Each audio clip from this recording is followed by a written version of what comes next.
First, we have one of the largest supply of graduates anywhere. We have almost like 9 million people graduating every year.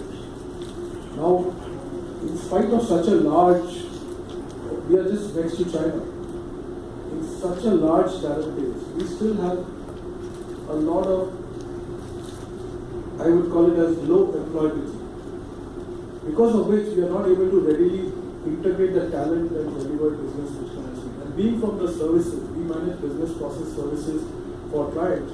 We need the talent when it is required by the client. We cannot afford to wait. One of the challenges.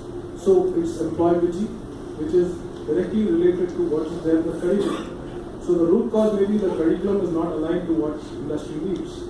And maybe 10 years, 20 years back we could wait and train them for 18 months. But today you cannot afford to wait for 18 months. If being from TCS I am not able to deploy my talent 3 weeks from the day he or she joins, the threat is not that the business will go to Infosys or Wipro. The threat is that the business will leave the country. And today that's the threat we are having. My competition I don't define today as Infy or Wipro or CDS or other companies. I define it as a global competition from where market will look at sending off business to other countries. Latin America is waiting, Eastern Europe is waiting. Second challenge is being from our industry.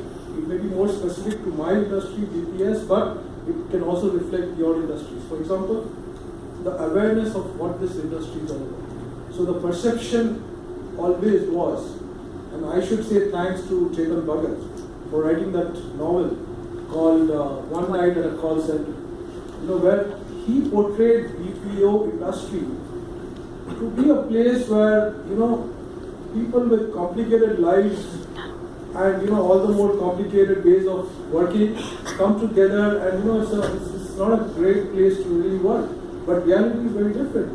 BPS industry is very, very different from what's portrayed through that story. So the perception issue is the other issue, and we hire graduates for this part of TCS, not engineers, but we hire graduates from almost 15 different streams, from commerce to accounting to maths to whatever you name the stream, graduates, postgraduates, PhDs, because we cater to almost 15 industry verticals. That's the second. So branding and what really would attract the best talent to us is a big challenge we always be facing.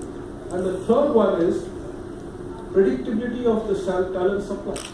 When do you get talent in India? Only in April, May, June, fresh talent. And after that there's a dry season. So I can't hire and keep them waiting. So I think let me stop with this, defining 3 top challenges, and I think many industries will face the same challenge. It might mirror whatever I'm saying.